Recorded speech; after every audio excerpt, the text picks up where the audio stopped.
এটা কথা ঠিক যে সৰুৱাই হওক বা মাজুৱাই হওক এইখিনি ৰোগ মানুহৰ পৰা মানুহলৈ বিয়পিব পাৰে এই সোঁচৰা ৰোগ হয় সেইকাৰণে অকণমান আছুতীয়াকৈ ৰখা হয় ভালকৈ বতাহ চলাচল কৰিব পৰা জেগাত মানুহ ৰাখি আৰু বাকী মানুহৰ সংস্পৰ্শৰ পৰা আঁতৰাই ৰখাটো হয় সেইটো কৰাটো অত্যন্ত দৰকাৰী কাৰণ এজন ঘৰৰ এজন মানুহৰ যদি সৰুৱাই ওলায় বা মাজুৱাই ওলায় অন্যজন মানুহৰ গালে সেইটো বিয়পিব পাৰে বিশেষকৈ যিবিলাক পানী জ্বলাৰ নিচিনা গাত ওলাই উঠে আৰু সেই পানী জ্বলাবিলাকৰ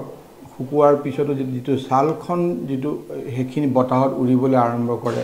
আৰু এটা কথা জানি থোৱা উচিত যে সৰুৱাই হওক বা মাজুৱাই হওক নিশ্বাসৰ উশাহ নিশাহৰ জৰিয়তে মানুহৰ দেহত প্ৰৱেশ কৰে সেইকাৰণে তেখেতক যাৰ এই ৰোগ হয় সেই তেখেতসকলক আছুতীয়াকৈ ৰাখি অন্য মানুহৰ সংস্পৰ্শলৈ আহিবলৈ দিব নালাগে আৰু অকল এই ধৰ্মীয় ভাৱটোৰে বা অন্ধবিশ্বাসৰে সৈতে চিকিৎসা কৰাটো উচিত একেবাৰেই নহয় ডক্তৰৰ পৰামৰ্শ লোৱা উচিত আৰু সেইমতে চিকিৎসা কৰাটো উচিত